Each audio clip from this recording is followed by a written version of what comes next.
Good morning and welcome to this morning's event on everyday fragility and stability in Papua New Guinea.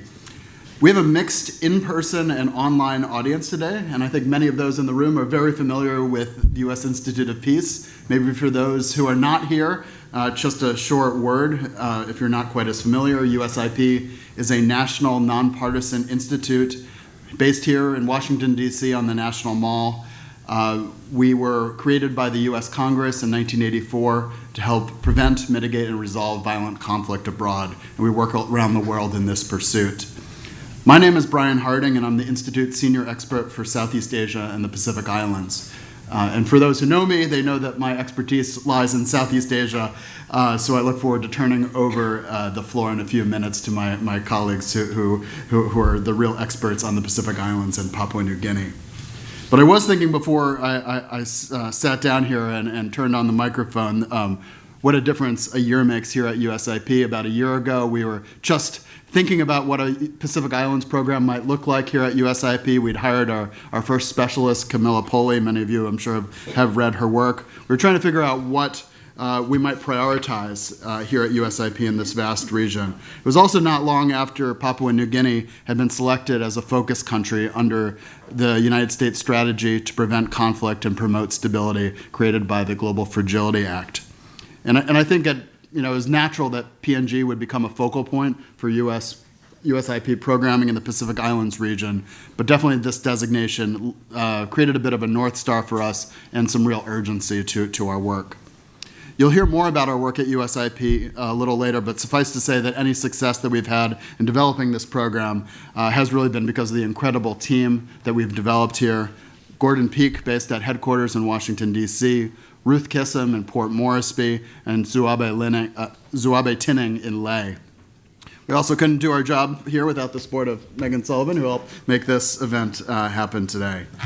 We're also thrilled to have another collaborator with us in the room today, Dr. Melissa Demian from the University of St. Andrews in Scotland, who is one of the co-authors of a recent USIP report on Morobe Province. We're thrilled that the stars aligned to have you here in person in our beautiful building at USIP. I think the attendance here in the room, and this is not the first event that we've had on Papua New Guinea in the last month, and from online in Papua New Guinea and elsewhere really shows the rising interest and focus on the country and the relationship between the United States and Papua New Guinea, and really interesting, more specifically, on Morobe Province itself. And I was fortunate to visit earlier this year, and it truly is a fascinating place. And in Melissa and our program staff, Zuabe and Ruth, who hopefully the internet will deliver to us on the screen here in a moment. I know we're in really good hands to explore some of these issues of fragility and stability. And finally, I would be remiss to say that there is a hashtag for this event, hashtag PNG Stability. I think if you use this term, and Gordon will explain a little more in a moment, he might, or other panelists might address people's thoughts and questions. So without any further ado, I'll hand it over to Gordon Peak to formally introduce Melissa, who will get our event going. Thank you. Oh, always get the surprise when your microphone goes that way. Good morning, everyone, to everyone in the room, and good evening or good night to colleagues joining us on the other side of the world in the Southern Hemisphere, where it's about 10:30 in Port Moresby. And we really appreciate you doing the late shift for us tonight. And I mean, just to pick up a little bit on what Brian said, Melissa and I have known each other for about 10 years now. I was thinking we were colleagues together at the Australian National University in Canberra. And I don't think 10 years ago, Melissa, even 2 or 3 years ago, if we'd tried to put together a seminar or a discussion about Morobe Province, we would have got the attendance that we have. And I think it shows the sort of the levels of interest that there are. And one of the things that we wanted to do in this was have a sort of Q&A session between myself, Melissa, and our colleagues Zuabe and Ruth, but also to begin with to help sort of paint a picture of what Morobe Province is like. Melissa and Zuabe wrote a really excellent paper, which is on our website, which is called Leh, City at the Heart of Papua New Guinea, which paints the pictures really well with really well-chosen words. But we asked you to put together a slideshow just to kind of give, your mind's eye view of the thing, and I'll ask you to begin the session by taking us through that, which should take about 15 minutes or so. Thanks, Melissa. Thank you so much, Gordon. Thank you, Brian, for having me here. Good night, Olaimblo PNG, wherever you are in the internet world. It is an absolute pleasure and privilege to be here. I also never would have thought to be able to talk to people who have developed a real interest in what's happening in PNG as a consequence, in part, of the Global Fragility Act, but also as a consequence of renewing a relationship between the US and PNG that has been dormant for a long time. I was just speaking to one of our attendees earlier and noting that this is, I would say, possibly the most sustained interest that the United States has had in PNG since the Second World War. I think this is really significant and welcome. So Gordon asked me to show you some pictures. That's me. If you want to stay in touch, you can find me on the St. Andrews website. But let's talk about PNG. Right, so there it is. You should be familiar with this shape by now, right? It's the eastern half of the island of New Guinea. Morobe Province is kind of in the north center of the country. It is, by population, the largest province in the country. It is extremely internally diverse. A lot of industries are located there, and the city of Leh, right, is right there, tucked into a bay there on a very complex fault system. If you ever have the privilege of Leh, you will get some rock and roll happening while you're there. It's a very seismic city, which can be exciting and slightly alarming if you're not used to it. And there it is. Right, so you have a built-up city center right on the coast between the Bumbu and Busu rivers. And most of that kind of formal part of the city center is the kind of legacy of a gold rush town from the 1920s and 30s. It was originally, really, Leh was an airstrip to serve the gold fields of the Waubulolo region in the interior of Morobe Province. And so there's this very kind of small, formally built up city center surrounded by most of the city's population, which lives in informal housing. This is a real interest of mine. Informal housing created along the two main roads that come out from the city through a variety of, again, informal, non-legal but not illegal, and this is one of the problems, leasehold agreements with customary landowners who still inhabit the area. And you can see the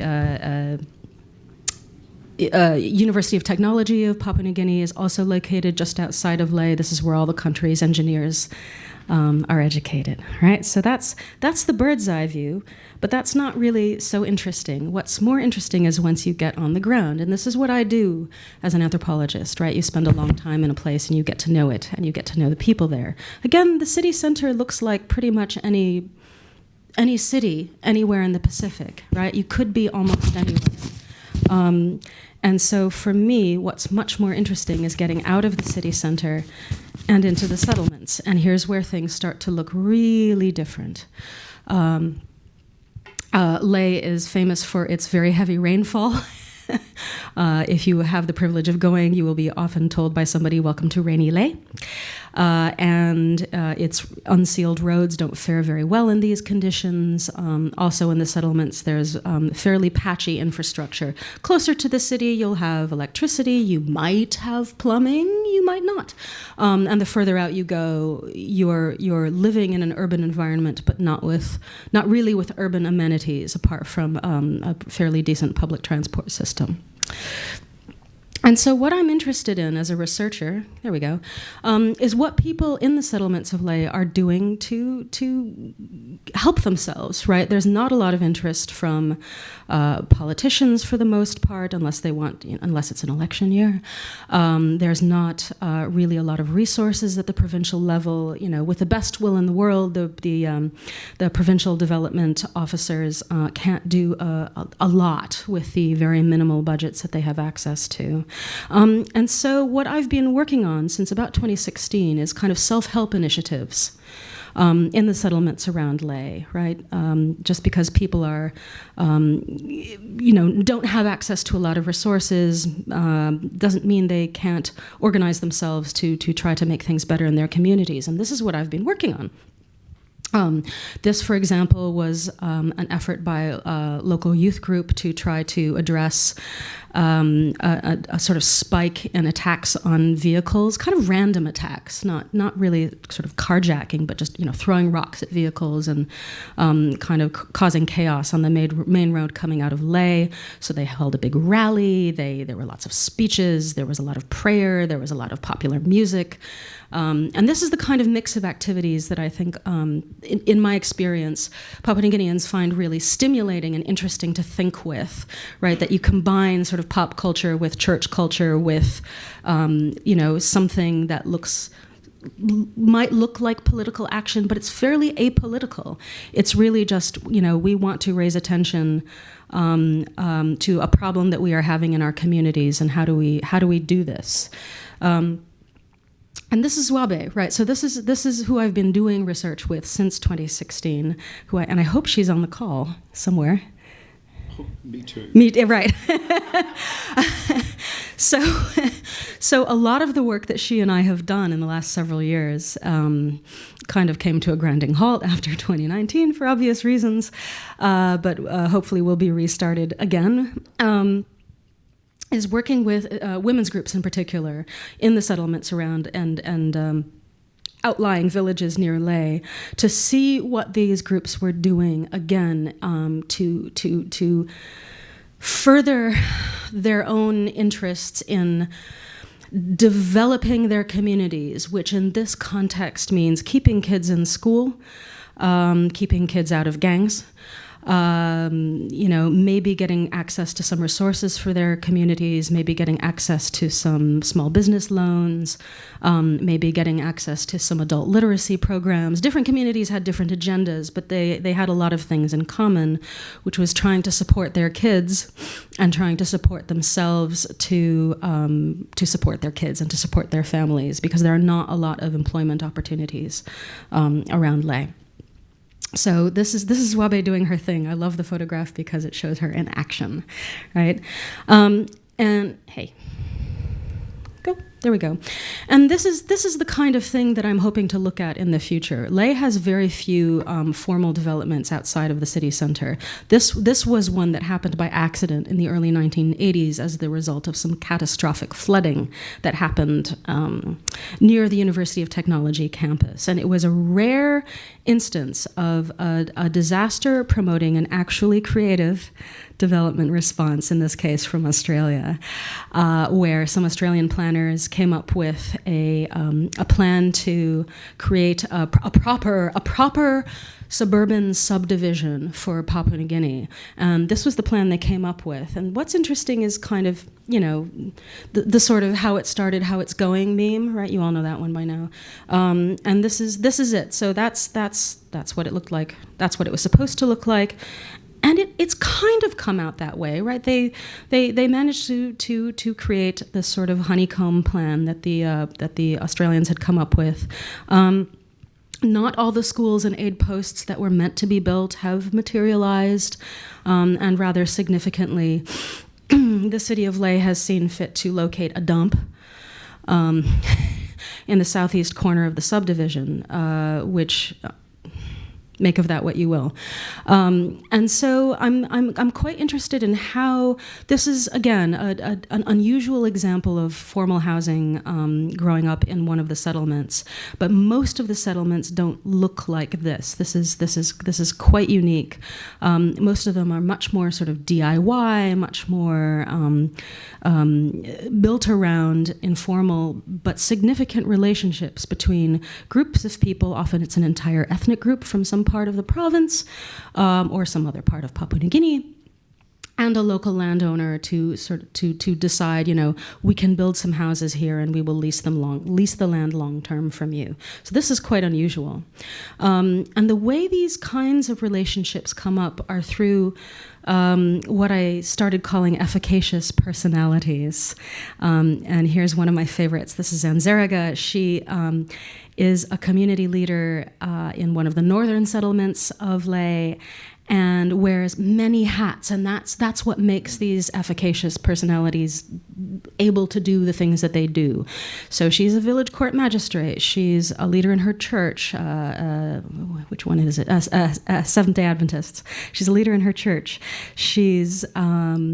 She ran for a long time a marching and singing group for women who had survived domestic violence, to kind of get them seen in a way that was publicly sort of palatable. And she's full of energy and enthusiasm. You can kind of see that in the photograph. And she's one of these amazing people that Zwabe and I were meeting all over the Leh settlements who are, doing a lot of things with very few resources. And this is something I really want to emphasize, right? This is her in action again in her capacity as a magistrate. The reason she and her fellow magistrates were looking so serious is that they're speaking to a woman who's just run away from an abusive husband. And I'm happy to say that dilapidated police station that they're sitting in has since been rebuilt, so that's great. But I want to underline again how much these efficacious personalities are doing with how little in terms of what the kinds of material and infrastructural resources that they can muster to try to keep things working in their communities. And they will also act in informal capacities. This reconciliation meeting between two families that Zwabe and I attended in another settlement had been going on for years, kind of observed by the village court magistrates, but it was not facilitated by them. It was not a legal process that they were following. It was an entirely informal process facilitated by people called committee. A committee is one person, but they can also be a member of a committee. These reconciliation meetings of this kind are facilitated by people who are appointed by the local landowner to keep peace on their block. So there are entire infrastructures of conflict resolution that exist in the settlements that not many NGOs for example, are paying much attention to, and they ought to, because these are the ones who are making sure that conflict doesn't break out, which it occasionally does if meetings of this kind don't work. And I've ended with this one because one of the things that I was hoping to talk about today is how important it is to concentrate on the youth bulge in Leh and elsewhere in PNG. A huge proportion of the country's population is under 30. And this is, obviously a massive human resource, but also a population who are not particularly well served by the current infrastructures, educational and employment and otherwise of the country. And again, when they organize to do stuff, whether it's an anti-crime initiative or whether it's a sports day on Independence Day, everybody's wearing the PNG flag in this photograph. They make wonderful things happen. And the other thing I love about this photograph is it's young women who are also rather poorly served by the kind of current structure of the educational system and some social systems, and that's something I can talk about today as well, if you'd like. But it's great to see young women having fun and organizing something for themselves that is stimulating and interesting for them. That's my last slide. Thank you. That was super. And I'm glad as you were speaking, there was always interesting what's happening behind the scenes. We were trying to get some of our PNG colleagues online, which we've now managed to do, which I'm delighted by. I'd just like to sort of, one of the things that's really striking as I was sort of watching these slides sort of out of the corner of my eye is what's there, but also what's not there. And what's not there is kind of something that you and I might think about as state or government or kind of, you mentioned the absence of NGOs. So, And instead what you have is these kind of efficacious personalities, to use this great phrase that you have. And there's another lovely phrase that you and Zwabe used in the paper that you published at USIP about how so many of these initiatives fly under the radar of donors, of the state itself, because they're not visible to us. They don't have a nameplate and a PO box and an email address. And I think that's totally right. I think that's the reality of conflict and stability in Papua New Guinea, are these efficacious individuals. So I guess a question for you is, like, how does one, whether one be the United States, whether one be the United States Institute of Peace, whether one be sort of people that are in institutions that want to sort of help in this as part of this strategy that the US has, how do you work with that context? How do you ensure that you're working kind of with the grain, but also not flooding it so much that it means that the Zwabes of the world and the Annes or Rigas of the world are not able to do the work that they do? I'd love to get your thoughts on that, and then I'm going to hopefully get our colleagues from PNG on that. Thank you for that, Gordon. I mean, something that continually surprised me in my work with Zwabe between 2016 and 2019 in lay is how many of these tiny community organizations there are, right? There are, and their sort of awkward relationship with large kind of national organizations. For example, the Papua New Guinea has a national organization of women. But there often seems to be a disconnect between, say, a national body in the capital, Port Moresby, and what happens in lay. And, there are a lot of reasons why I was focused on lay, right? It's PNG's second city, it's the economic engine room of the country, but it also just it's not in this kind of arc light of international attention that Port Moresby is in. And so there's all these little organizations all over lay that are doing all kinds of initiatives, whether it's anti-domestic violence, whether it's sort of, developing a craft industry in a village, whatever. And nobody sees them because they're not in Port Moresby and they're not big enough to attract the attention of the international donor community. So they're just kind of getting on with it, right? Some of them are supported by churches. That is one way to kind of engage with these groups. This is how Zwabe and I found them. We went to a lot of church in order to meet people and find out what was going on in particular communities. So the church is usually the heart of sort of community organizing in a lot of the settlements. It's not the only way to find people, but it's the fastest way to find people, and especially women's groups, because most churches in PNG have some kind of a women's fellowship or a mama group or something of this kind. And so that's how you find these organizations. In terms of how to see them, if you are a large international donor organization, you have to get people like Zwabe and Ruth and other people who've been working in this space for years, who are local, right? I'm a foreign researcher who, one, got lucky in the people that I've met, and two, who's been working in Papua New Guinea since the 1990s, so I know how to find things there.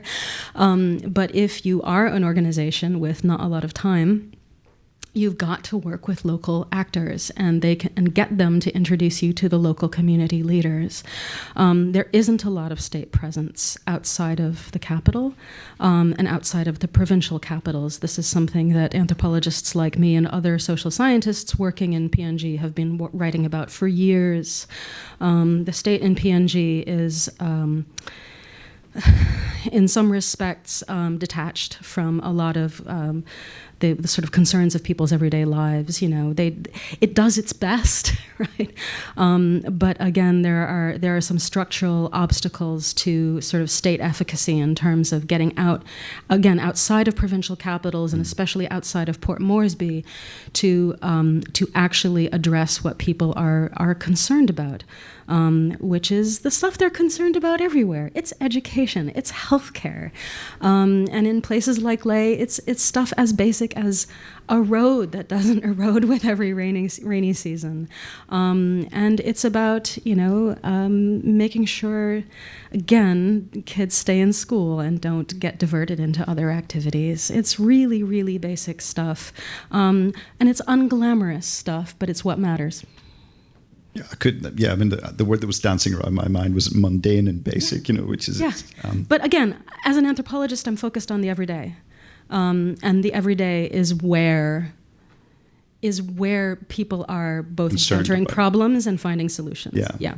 I mean, I wonder if you can just flick back to the map that you did of Ley, the kind of Google map. The Google map, yeah. Because I just want to pick up on something that you said, Melissa, which is how once you go beyond the provincial capital, you often very see any sort of semblance of state there. So when I was last in there you are. Ley in September last year, we went out to Markham Bridge, which is I'm looking at it kind of on the left of my screen, which is sort of the pathway to the goldfields, in a way. But it's really striking that once you go beyond there on these very rutted roads, the absence of state that there is. So it almost like Ley itself is its own ecosystem, but also you've got this whole province of Morobe as well, and sort of thinking back to the kind of strategy. You've got Ley, obviously, as the center, but you've almost got different places in one province. You've got Ley, and then you've got Morobe as well. I'm going to check with my colleagues at the back of the room as to whether Zouabe and Ruth are online. So Ruth's there. Hi, Ruth. And no picture of Zouabe. No picture of Zouabe. Hi, Gordon. Hey, how are you? I'm good. I'm good. I had to offer a silent prayer as we kind of moved there as to whether we were gonna see you. Zouabe, I think I see her name on the screen, but I don't see I see she's muted and has a blank screen. So I'll go for there. So it's great to see you guys. I'm gonna just. I know it's harder to. Hey, Zouabe, how are you? Hello. I think this is a pretty good parable for how difficult it is to do programming in Papua New Guinea, because often things don't work as you think.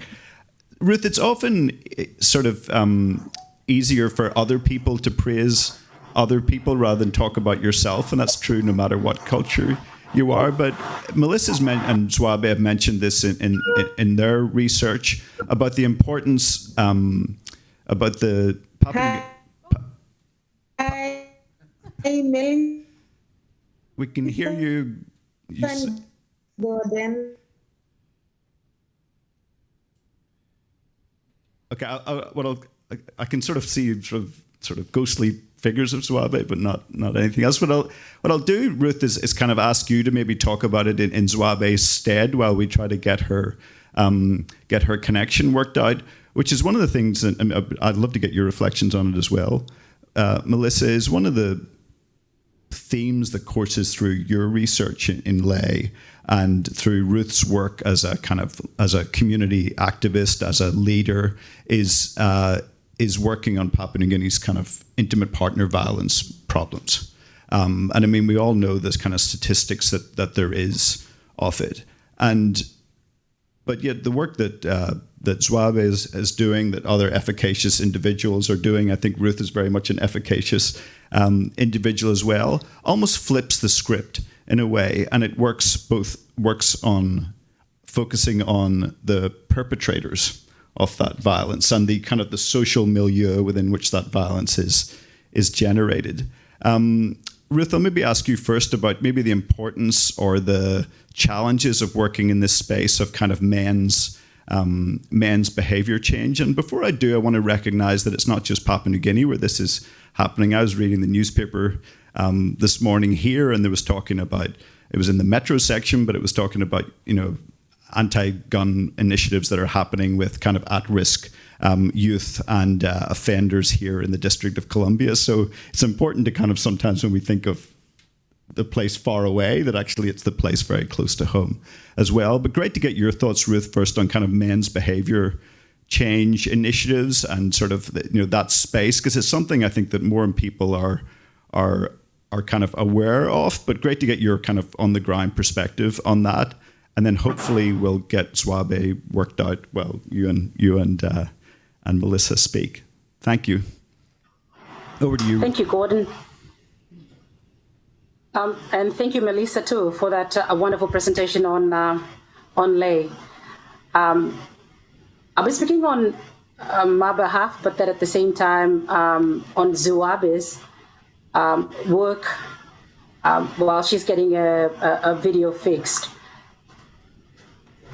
When you look at Papua New Guinean men, they're deeply patriarchal. We've been in this space for a very long time. We've been doing this work where it's deeply patriarchal. This space is deeply patriarchal. Our gender norms are very defined. And because of that, it's very challenging to work with men.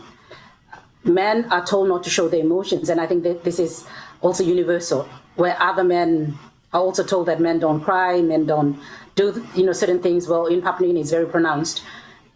So when you have women that have now advanced in their roles, and they're not doing the traditional roles that they're supposed to, we've seen a rising number, especially in urban areas, which is a bit, you wouldn't expect this, but it's actually the urban areas that we have a lot of numbers. The data confirms that it's households from semi-urban to urban, and from especially households that, with men that are educated, women that are educated. It's those households that have high incidences of gender-based violence. When it comes to sorcery accusation, then it's the rural areas that has the high incidences. So when you see this happening in urban areas, it shows that power has been reversed. And because of that, men don't want to talk about what it means to sort of vacate that seat where they're the ones that are in power. And now they're sharing it with women. And when we are opening up programs for men to actually have a safe space to talk about, especially if you're a woman, a lot do not come forward. So it's either through churches or through individuals who actually respond to these needs. And Melissa, going back to Gordon's question about, asking about how do we support this informal structure that is actually filling a gap? Because that's what's happening in lay. You have a lot of these individuals, agencies that are popping up in their communities, responding to needs in their communities, whether it is in gender-based violence, whether it's in alcoholism, teen pregnancy, whether it is in, all these young people that are doing things that community deems to be criminal. You see men and women rising up in their own communities, not because they want to actually be part of the so-called civil society movement and apply for fundings. No, it's because they're seeing a need and they're actually responding to that need. And these kind of people they don't meet your everyday definition of organization, community-based organization that can easily apply for funding. They don't meet the structural requirements of big donor agencies. Neither do they, even for their own countries as well, they don't. But if you look at their agencies, they are the ones that are actually holding that society together. They are the ones that community looks up to. In the absence of formal structures, it's these individuals, these agencies fill in the gaps. And that's where a lot, people like Zwabe, people in communities where it could be a pastor, they could be a village court official, they could be a magistrate, a village court, or a ward councillor, or just a woman leader, maybe part of the National Council of Women. Whoever they are, when they stand up, their agency is the one that actually acts as the informal structure that provides that form of sort of resolve in that community. And these are the people that are the champions in the community that, though they don't fall within a definition that you would say are formal, they actually fill that gap. And it's that challenging space that how do we now empower these individuals so that they could keep doing what they're supposed to be doing. And a lot of them are men. And most of them are members of church, like Melissa said, members of churches that are doing this. But then they don't, like I said, they don't fall in an everyday 501c3 charity body. They don't. Most of them are individuals. Some of them are faith-based organizations, or we call them FBOs or CBO, community-based organizations. Some of them are not even registered, women's group, youth group. But then they do that, they fill that gap where state is not present, they are. And we've got amazing examples of that right across the country. Emino? So I think Zwabe still we're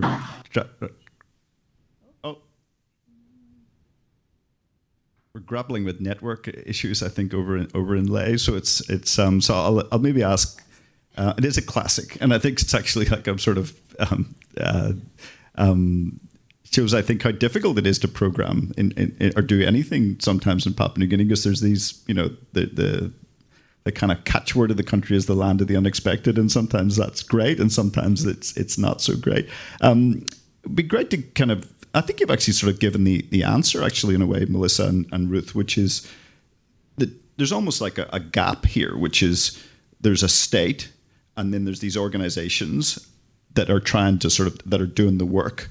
But it strikes me that one of the sort of potential roles for anyone wanting to work in Ley or work in Morobe or work anywhere is to help those organizations get the accoutrements that are kind of needed in order to do that. The kind of organizational spine of that. And every organization needs that. I mean, there's a whole group of people behind us at USIP here that are able to bring this event together.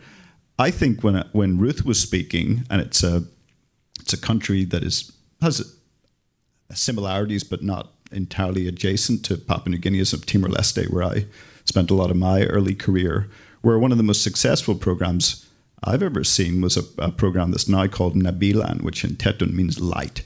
But it's a program about helping a lot of these efficacious personalities that you're talking about become registered under the rubric of the state, and helps with all the back office stuff that everyone knows that we need, funding, or not reports to funders, funding. And great to get your thoughts on that. And also this idea that there's something I think that's unique in the USAID's policies on kind of localization is the idea of giving core funding to organizations. And one of the reasons why this program worked so well in Timor-Leste was because of core funding, because it enabled people who are working in very, very precarious environments to not spend so much of their time chasing funding because they knew that the funding was coming. Yeah, this is really important, and it also addresses something that Ruth has brought up that I think is absolutely critical, which is, one, the notion of a gap between kind of the sort of good intentions of the state in setting up things like the National Council of Women or the national sort of gender initiative, and what actually happens because resources aren't devoted to these initiatives. Let's put, if I can put it so bluntly. But also, I want to bring up something that has recently been kind of very nicely articulated to me by my own PhD student. She grew up in Port Moresby, but she's married to Ley, and has recently completed a period of field work in Markham Bridge, so this little community outside of Ley that Gordon pointed to on the map. She's called Mary Firio, and when she's not doing a PhD in Scotland, she's an officer at the National Research Institute in Port Moresby. And she's been calling my attention to a really nice concept in Tok-Pisin. This is the national Creole language spoken all over PNG. And the concept is Wokbun One Time. And it's just working together as partners. Wokbun One Time does not, it's not a top-down relationship. It's not a patron-client relationship. It is, we are working together at the same time. And this is something that Mary was hearing over and over again from the women community leaders she was speaking to in and outside of Ley, who were expressing, I suppose exhaustion would be a good word, in terms of the relationships that they had with development partners who were expecting these community leaders to muster their own resources. And I want to stress, these are not people with lots of resources. muster their relationships, get women together to have meetings with NGOs, endless meetings, so many meetings, to talk to the NGOs and talk about what the problems were, and then so get those women in, send those women back home, provide food, provide shelter for these meetings. And kind of the non-recognition that they were getting from their development partners in these processes. And what's really important to do in this space, if you're going to seriously engage with the people who are filling that gap, as Ruth has put it, is to work with them and to recognize what they do and to compensate them for the tremendous amounts of labor that they put into getting people together for NGOs to talk to. And not just to compensate them, but to sort of stay in touch with them, to have an ongoing relationship. Papua New Guinea runs on social relationships. This is a truism, but it's both where the sources of conflict are, and it's where the sources of stability are. And the way that people become efficacious personalities is the number of different kinds of relationships that they are able to muster in order to get stuff done and fill in those gaps of service provision that you might normally expect to be the job of the state, but that doesn't really happen that way in PNG. Yeah, I've got this sort of vision playing around in my mind of one of those giant Swiss Army knives that you've got to be in order to kind of move and do various different things. So, Abby, are you there? No. Yes, I am. Oh my goodness! So praise the Lord. We've been talking about you while we've been doing about the work on men's behaviour change. I'd love to sort of get your thoughts on that, and also maybe it would be great to get you to talk a little bit about. We've talked a lot. Melissa's talked a lot about Lae, the city at the heart of Morobe Province, city at the heart of Papua New Guinea. But also to get us, if you could paint some pictures for us of what the Morobe Province looks like beyond Lae. You told me a wonderful story last week about a community that came down from Finchhaven, which is one of these sort of old German settlements, and the challenges they had. So great to get your sort of thoughts on that. And then what we're going to do for the audience in the room and for people online is we're going to sort of try to throw it out to people here to ask questions to Zwabe, to Ruth, to Melissa. If you're online, then it's a matter of typing in your question, and our colleague Megan here will read it out for us. So that's just kind of a preview of what's going to happen after Zwabe finishes speaking. But over to you, Zwabe. Great to see you, and glad that you're able to join us. Thank you. I think that's the real challenge that we have here in Lae City. We don't have good internet and electricity, so these are what the realities we are experiencing here. Anyway, with the male behavior program that I'm overseeing here in Lae, the purpose I'm focusing on male is because the Melanesian culture and the Christian religious belief is kind of embedded in that, where it influences a lot of males' attitude and behavior. So generally, men, as fathers and husbands, they play a significant role in leadership and decision making. And because they are instilled with this strong self-ego, most times they are misinformed and misled, and they don't realize women could play similar roles as them and share that responsibility with them. But through modernization, we have seen, there's a change coming up with men in their attitude towards women. Basically, the training that I'm usually running is focusing on seeing men as solutions to the problem and not problems themselves.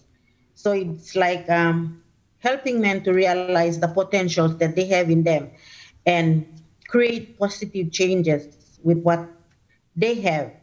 So they're able to create an equal a space that is equal for women to participate with them in decision making and leadership.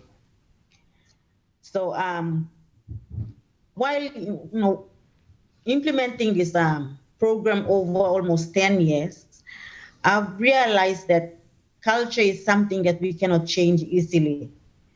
It, like Ruth had said, it's deeply rooted in men, and with the ego that they have, most of the time we struggle with it in helping them to understand that women can do similar things as they are, and they can give us a space to participate equally with them, especially in decision making.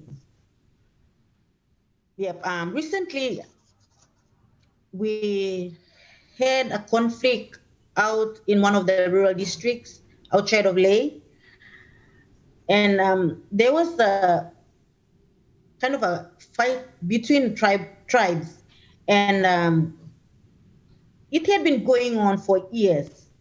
From the leaders that I've interviewed, it was around like almost 8 years they've been having that fight in the village, and it had not been solved until just recently.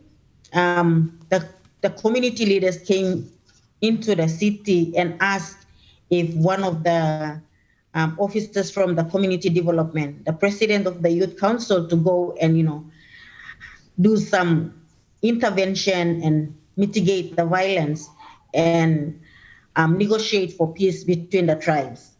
So just today I had an interview with him just to understand what he will be doing when he gets home to address this issue. And he told me it's not the formal system that we'll be using to mitigate this violence and bring the two parties together to establish peace. He told me there's a traditional approach that they will use, where they will work with the cultural leaders, like people from the village. They hold specific roles in different areas in the community, and he had to go through those leaders to negotiate on each side of the tribe and calm them down before he can go in and bring them all together to talk about peace and establish that peace. So it was quite interesting because it was everything that they were going to do or they will be doing is connected to culture and tradition. And with the process that they're going to use, it's like none of the modern concept is in there. So it's like everything is about culture and tradition. It's like going back to our ancestral days to address this issue. So what he told me was this issue came about because of culture and traditional reasons. So we have to go back to the root and address it in that manner, so we can mitigate this violence and bring about peace in the community. So just to give you a general picture, like in Leh, it's a city, and the population there is multicultural. We have the international community and the national, and we have the 22 provinces here in the city. When you go out to the rural districts, small towns out from the city, it's made up of indigenous population, and they are very rich in culture. So the approaches that we use in the city are quite different from those in the rural. In the city, they usually resort to formal court system or village court to solve problems. But in the village, they use that village court system, which our government approves, and they use a lot of traditional approaches to approach violence situations in the community. So, and with that, I see that the chieftaincy leadership is still significant here. Because when I found out from the person that I interviewed today, he came from, he's an inheritance of a chief. and he holds that leadership value where the both parties who were in conflict, they recognize that from what he inherited from his ancestors as chief. So even though he was in town, working in town, because the problem went on for so long, they had to call him to the village to sort out that issue. And with respect to what he holds as a chief and an ancestor of a chief that the community respect, they had to bring him in to bring these two tribes together to resolve the issue. So that was something that interesting to learn today from this particular person from the government. Yeah. So the government they depend on such people too to get into the community to resolve conflicts. The officers themselves usually don't go down and speak to the people to bring about peace. It's the community leaders that the community respects. They give them this space of authority to mitigate violence and bring about peace between two parties that come into conflict. Yeah. Right. Thank you so much. I'm really glad that we kind of persisted and kept you on, because I think that it's such a great story that has so many different, I think it probably resonates with so many different people in different ways. But for me, it shows that, beyond the tarmac road, the importance that there is of customary authority, and even on the tarmac road, the fact that the importance of customary authority. And also it kind of resonates with the point that you made, Melissa, about the unpaid labor, because this individual that is working on this, I guess he's being paid by the chief, but to do that requires, a huge amount of, Digicel credit for one thing to begin with. So it's 9:30 here. It's 11:30 at night in Papua New Guinea, and I'm really pleased that so many people are still online. I didn't really invite. You always dread asking this because there's always this sort of deathly silence. But some questions from the audience, whether you're online or if you're on thing, and please identify yourself. Come in. I'm going to look at Megan for sort of to see if we've got him. But I can see somebody moving with his hand to the microphone, so that's encouraging.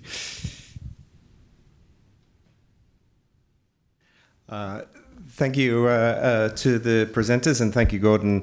My name is Jim Dalla-Giacomo. I'm a consultant working on fragility and resilience in the Pacific, including Papua New Guinea in the autonomous region of Bougainville.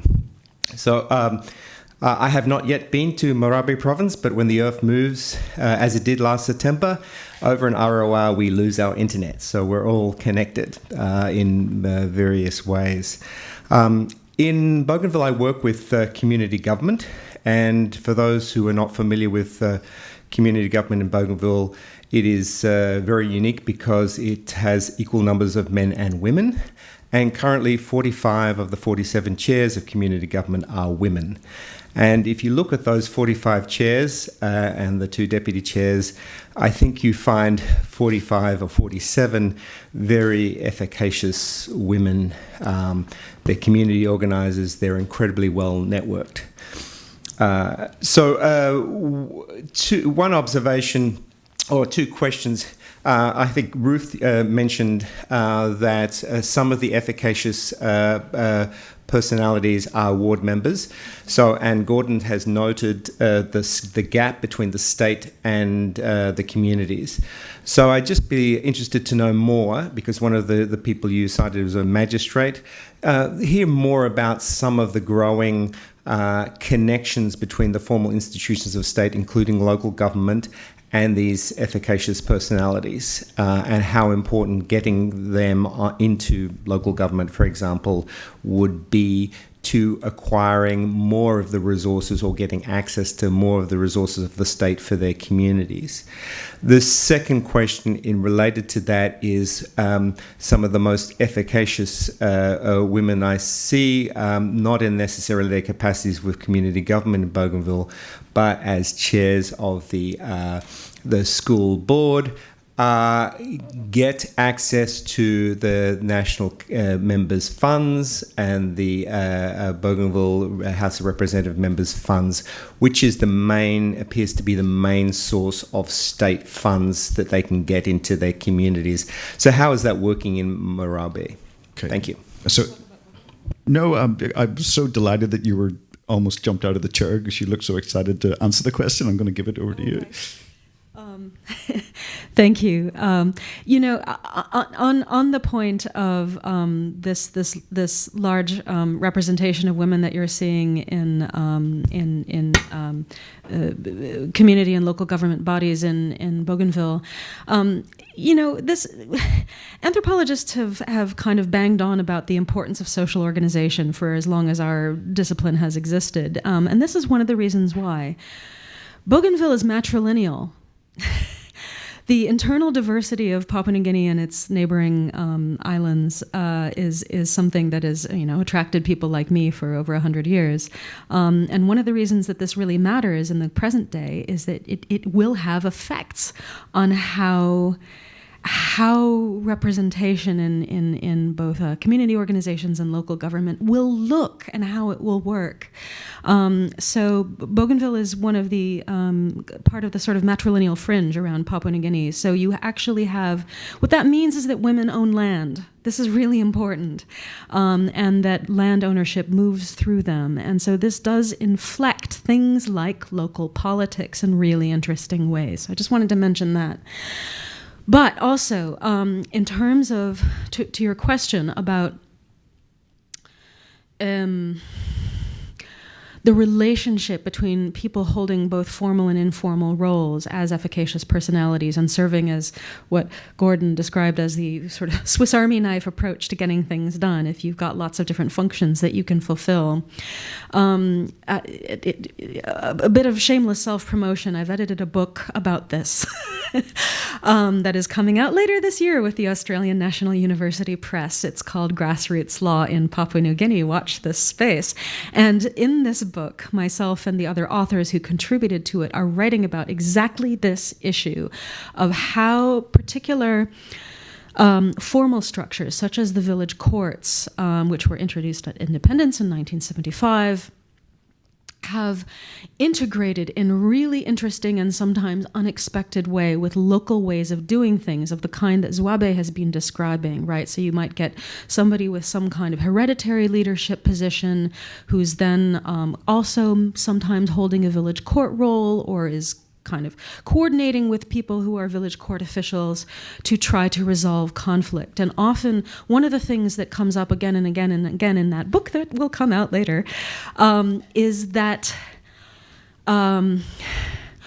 while on the one hand village courts and village court officials in PNG might be described as exceeding their jurisdiction in strictly legal terms, and yes they are, but also they have to, because there isn't anyone else doing what they're doing, especially in rural parts of the country or especially in far-flung provinces that are far from any provincial capital or the national capital, or in an autonomous region like Bougainville, where which has a interesting relationship with the Papua New Guinean state, let's put it that way.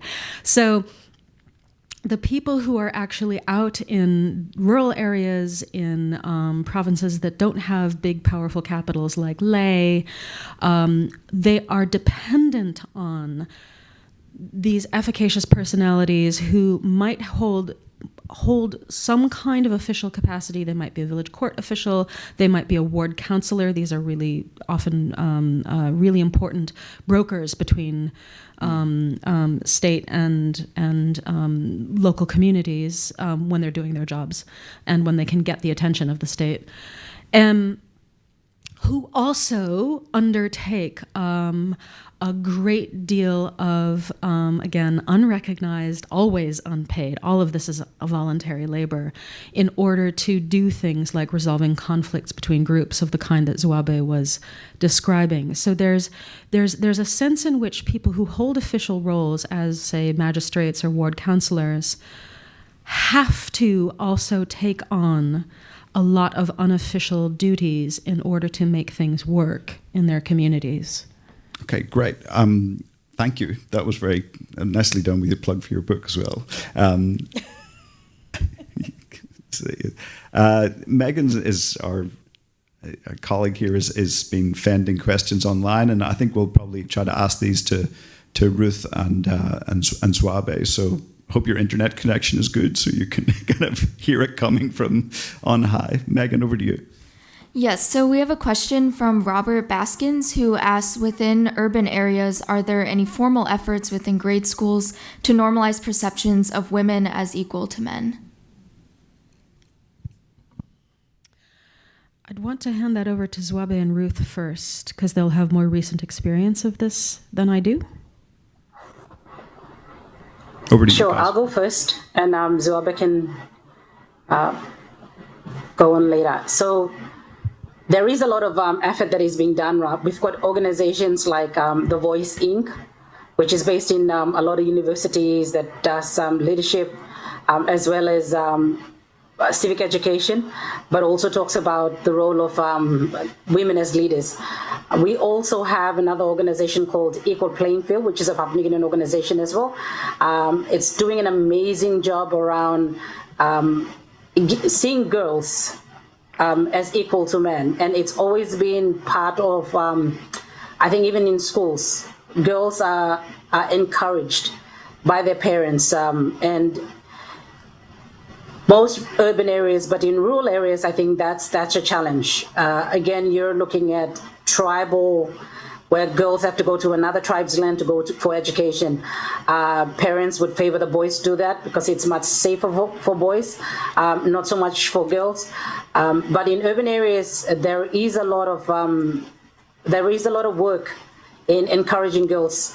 And also there's a lot of funding that is being put into this space as well for girls' education, which is very encouraging to see.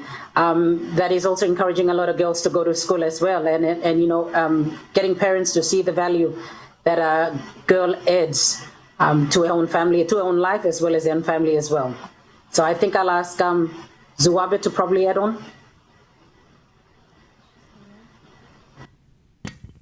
Suspicious frozen screen. Look, while we wait, Megan's told me that we've got one more question, then I'll sort of maybe get Megan to ask the question, and maybe if there's any others from the audience, grateful if you could identify yourselves, then we maybe might take a kind of, I can't remember what the collective noun for a lot of questions is, but like we'll take 2 or 3 questions and put them to our team, and then I want to ask Ruth a little question about the other province that is at the center of this US effort and strategy, which is Hela Province, which is adjacent to your home province in the Highlands. So we'll come back to you on that. I'm just giving you the kind of 5-minute warning, Ruth.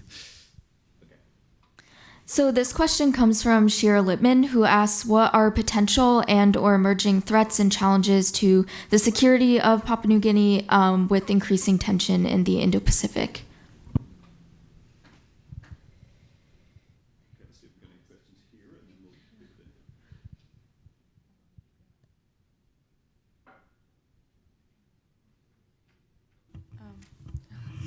My voice is kind of quiet.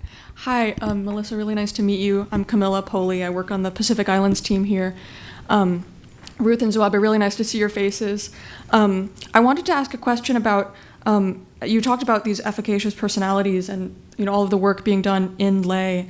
And it struck me that when we were there last year, there were so many communities from all over Papua New Guinea in lay now. And maybe you could talk about, and Ruth and Zwabe could talk about, how lay is becoming kind of a microcosm of Papua New Guinea, and what lessons people in lay have to teach, other places as well. Thank you. Okay, great. Any more? One more.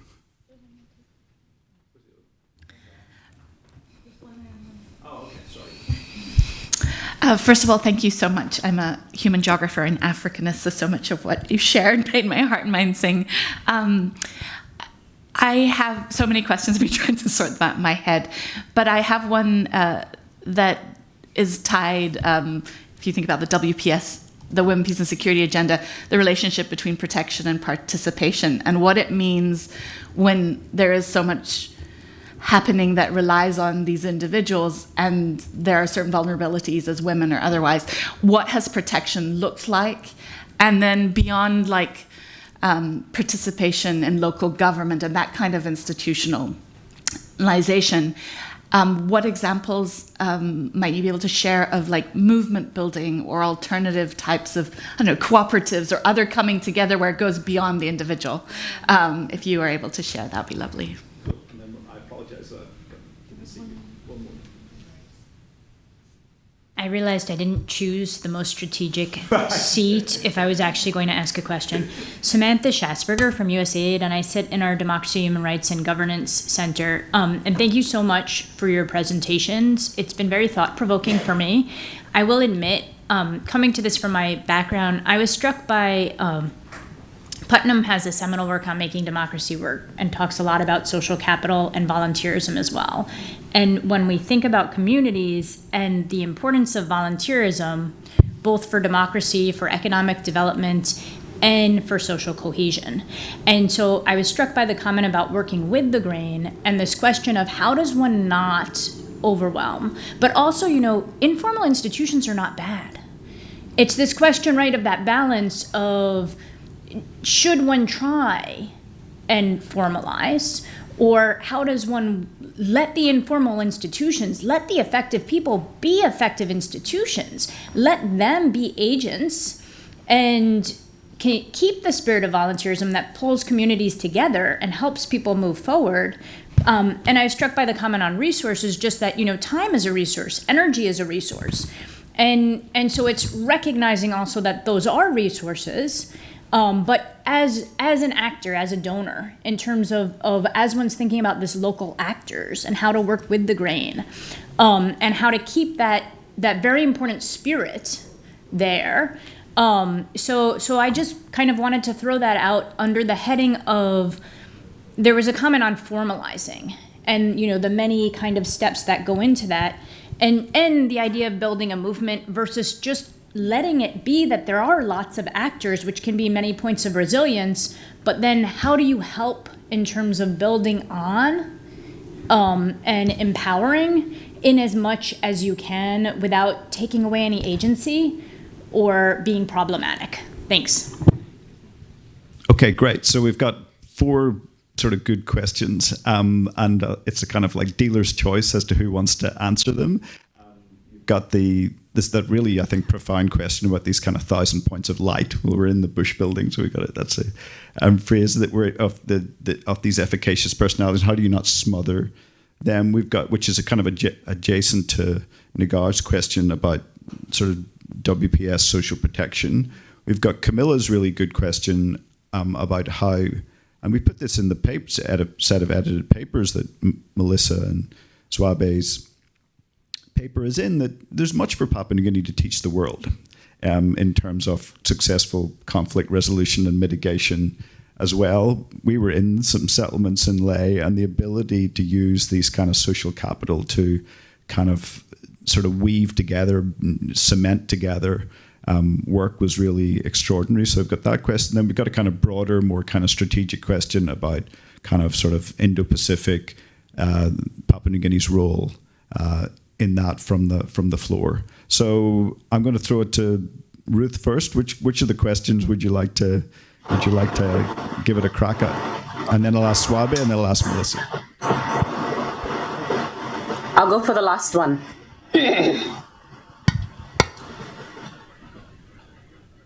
So, working with the agents that are already doing the work in the community without sort of suffocating them or suppressing the fluidity in the work that they're doing. But then at the same time, we run the risk of not supporting a program that can be sustainable.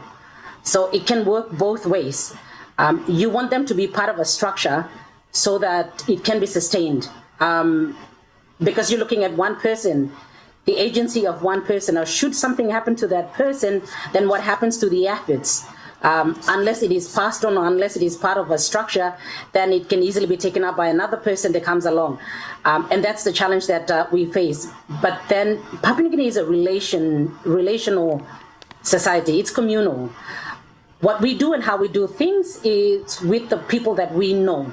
So everyone is encouraged, as young as you are, by the time you're 3 years old, as a Hela woman, I am encouraged by my family, by my mothers, that by the time I'm 3, I'm supposed to have 1 or 2 uncles of mine that I already would start doing dealings with, whether I give them a pig or they give me something in return, and then I start doing exchange when I am 5, I'm 7, I'm 9, 8, whatever it is.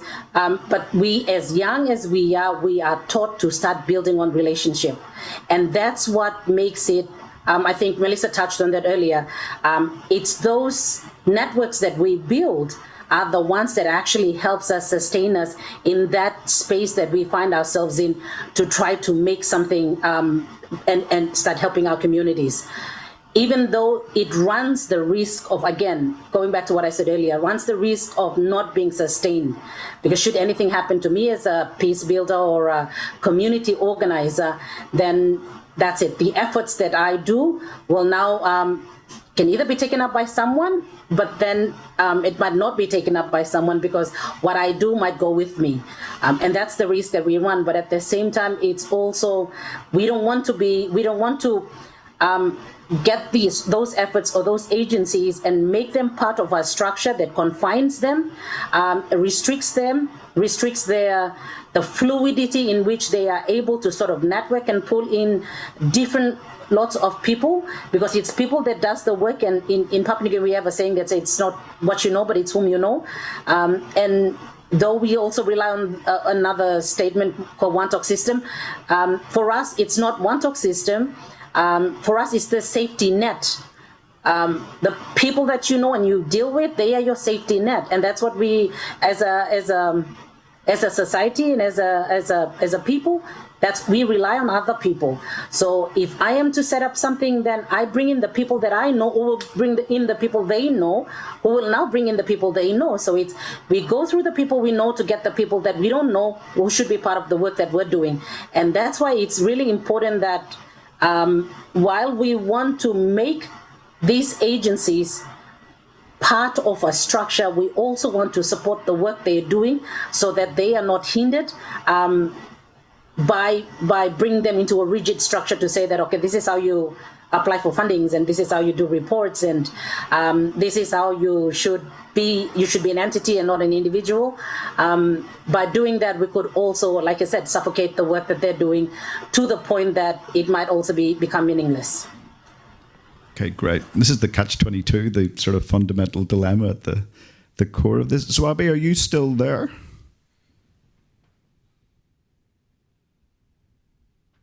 Oh, great. Do you want to talk about the sort of issue about sort of lay and how this sort of social capital, the Camilla's question, that there are in communities? And I'll give you the final question, which is the kind of broader strategic question. I know you as an anthropologist love answering questions like this.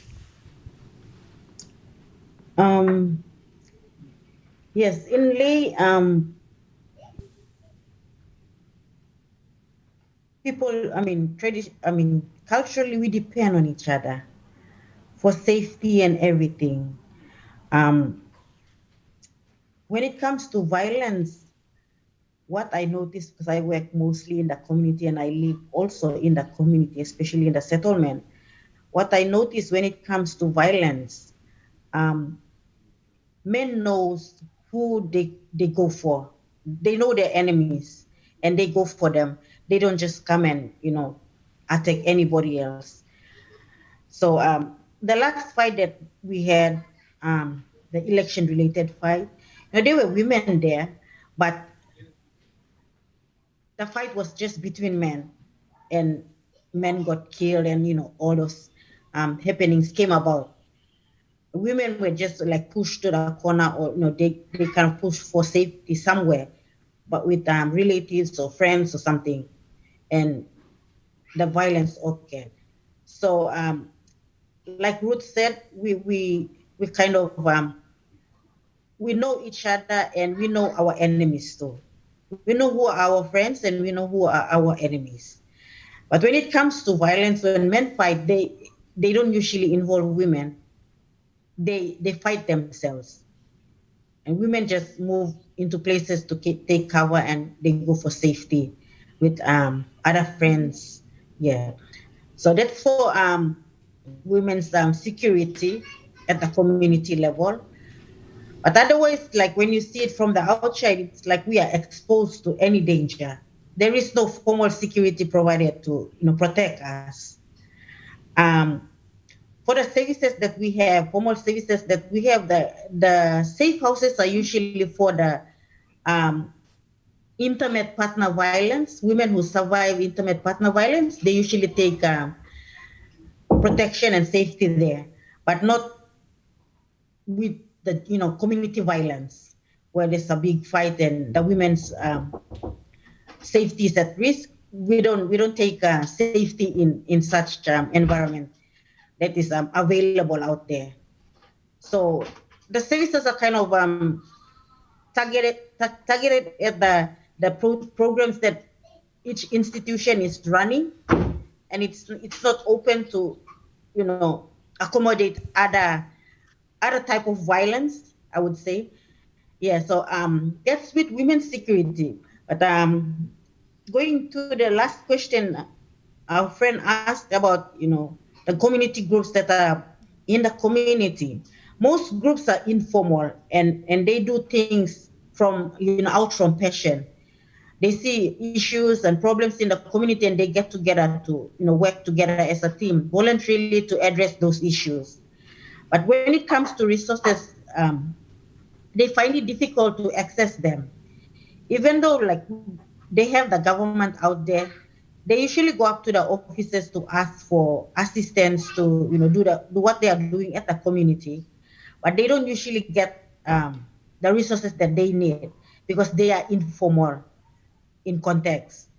So most times the government usually tell them, you go back and get yourself formalized, get your groups registered and become a CBO or an association or something, and organize the registered group so we can be able to support you. So these are the challenges that community groups, informal community groups are experiencing.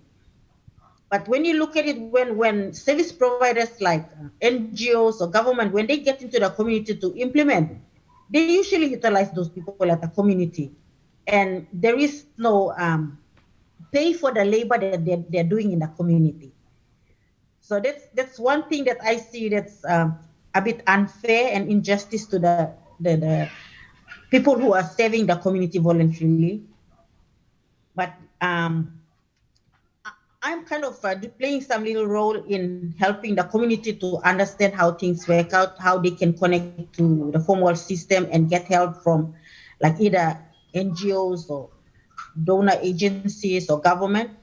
So like if they have a group, we come and work together, find out about their interests, what they're looking at working on, and then we help them formalize the group.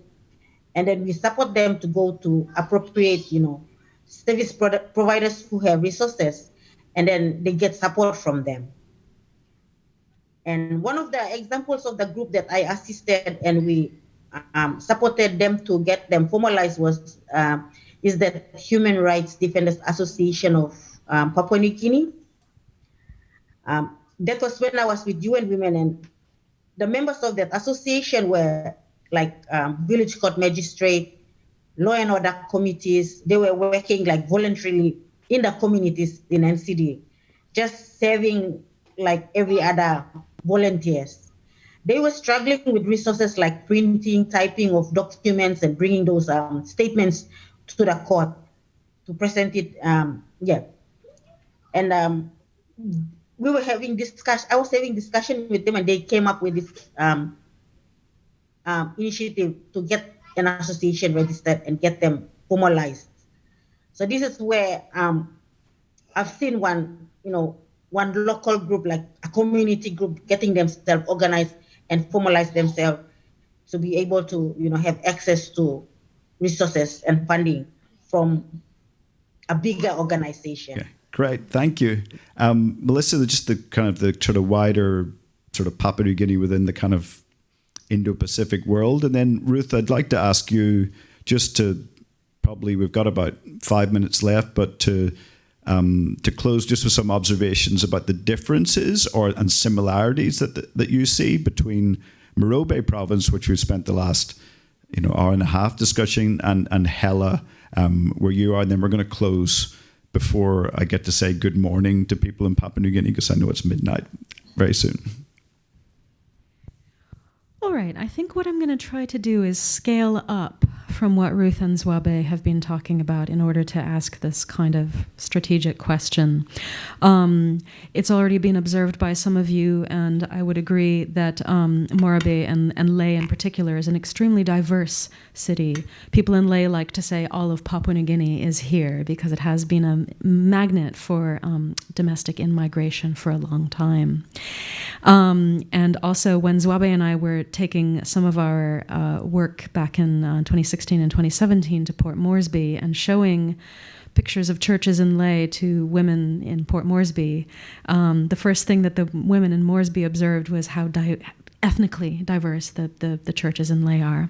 So this is speaking to something that's always been an interest of mine, which is how enthusiastic people in Papua New Guinea are for making relationships with others, right? Not just in your own ethnic group, not just in your own church, but people outside. How do you make all these connections that Ruth is talking about that are actually what create safety, right? The more connections you have, the safer you are. The fewer connections you have, the more vulnerable you are.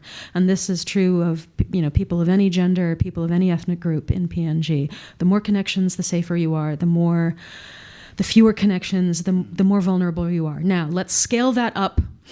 Right, PNG wants connections with the rest of the Pacific. Traditionally, the connection is with Australia, the former colonial power.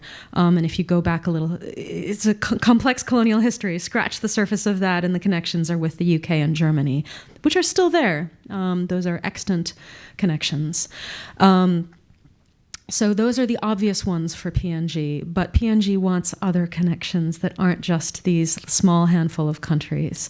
And if you, again, I've mentioned the Second World War, but if you go to the war cemetery in Leh, there's people from all over the world buried there. And that was, the engagement with the war for Papua New Guinea was both cataclysmic, obviously, it was a world war, but also a moment of discovery of people from all over the world who came to them, asked them to fight, asked them to help with the fight, and was a moment of, I think, intense learning about the potentiality of international connections for PNG. And this is something that PNG has always sought, and it will seek these connections with anybody who's willing to engage, again, as equals. Yeah? Wakbun one time. Right? And what is sought now are connections with countries, yes, Australia, but not just Australia, who are willing to engage with PNG as an equal partner, whether it's in terms of economic efforts, whether it's in terms of fighting climate change, and whether it's in terms of possibly resisting the blandishments of some of its more powerful neighbors. So this is about connecting as partners, right? Not we're going to tell you what to do. Papua New Guineans, from politicians right down to local community leaders, justifiably resist being instructed in how those relationships should work, which sometimes results in political actions that may look a little baffling to people who aren't there. But it's about finding people who are willing to engage and engage in a sustained way, not we're going to do this one development project and leave, but we're going to be partners for the long term. That's a very clever way of answering that question. Ruth, just to sort of close off with some thoughts on Hela, and then we'll conclude in a couple of minutes. So Hela is like a country on its own, even within Papua New Guinea. Hela Province is actually, the name Hela is part of the name of one of the largest tribes in Papua New Guinea. It covers people of 5 provinces, But the province, the Huli people got the name and then called their province Hela. Enga is part of Hela. Parts of Southern Islands is part of the Hela tribe. Parts of Western Province and Gulf Province are part of the Hela tribe. And these people traditionally are from five sons of Hela. Founded in 2012, Hela Province was part of the LNG negotiation. The Hela people said, well, now we have the largest LNG find here in PNG, so we want our own province to be able to manage our own resources. So they got their province in 2012. They've got about 4 districts. They've got Magarima, Koroba, Kopiago, Taripori, and Como Hulia or Hulia Como. And again, Hela province borders about 5 provinces, but there's only one road link. And one thing I must also make clear here is that Ella is like the dead end. So you drive to Ella, there's no other way. You come back the same way that you go in. And that makes it really hard because it's not open. It makes it a very challenging place to be able to even police it. Speaking of Hela people speak one language. So it's the Huli's language. Whereas I think Morobe, and Zuabe can correct me on this, Morobe speaks about 27 languages. The reason why I talk about the languages is to give you a background into what working as a community activist in Papua New Guinea is like. You're dealing with more than 850 languages, and I'm not talking about dialects. Dialects in Papua New Guinea is about 2,000 plus. We own 1/6 of the world's languages. So dealing with communities that have their own languages, it's really difficult because the way they interpret things is also different. So you've got to be embedded in that community to be able to come up with solutions meant for that community. That's why it's really important to support peace builders or champions from that community. Now, Hela, because it is one language speaking group, the tribes right across the 5 districts are actually, they're interrelated or interconnected. Lately, since 2012, 2006, about when ExxonMobil went into the province, there was a lot of cash flows. Now, with the cash flows came a lot of problems as well. Now, this is a society that tolerated violence. They deal with, for them, conflict resolution meant taking it out on the battlefield first. They don't negotiate. They don't have dialogues. They actually do the action first and then talk about it later and then compensate if they killed the wrong person or misunderstood. So this is a society that thrived on violence. Now, in the 2000, when Exxon came and people started getting money, and by the way, 86% of the land in Papua New Guinea is owned by tribal communities. So you can imagine Hela province is owned by tribal communities. So the tribes were paid their royalty. Now this is a society that never used to have, say, $30 a year. Now they were flooded with cash. They had hundreds of dollars that were passing through their community because they were getting the royalties. They were getting money from the government. They were getting dues from the Department of Petroleum. And because money was coming into the community, it also not only, because people were not prepared for it, it actually produced or made a lot of people look for ways in which to spend their money. And one of the ways that they did was also started buying guns. Like I said earlier, this is a society that believed in tribal warfare. And so they have their machetes and they have the bows and the arrows, but now they had the means to buy guns, which was more powerful than that. So right now in Hela, one of the biggest challenges is the proliferation of guns. All right. Thank you, Ruth. I feel bad to sort of almost to cut you off in mid-flow because you're so fluid and so elegant in the way that you speak, and I was so much listening to you, I wasn't paying attention to the time where we've gone 4 minutes over. So without further ado, I'm going to thank our 3 speakers. You can find Zwabe and Ruth on our website. You can find Melissa on the St Andrews website. All 3 of them have just got wonderful insights, and thank you all for getting up early and for staying up late. And thank you to everyone here and online. Goodbye.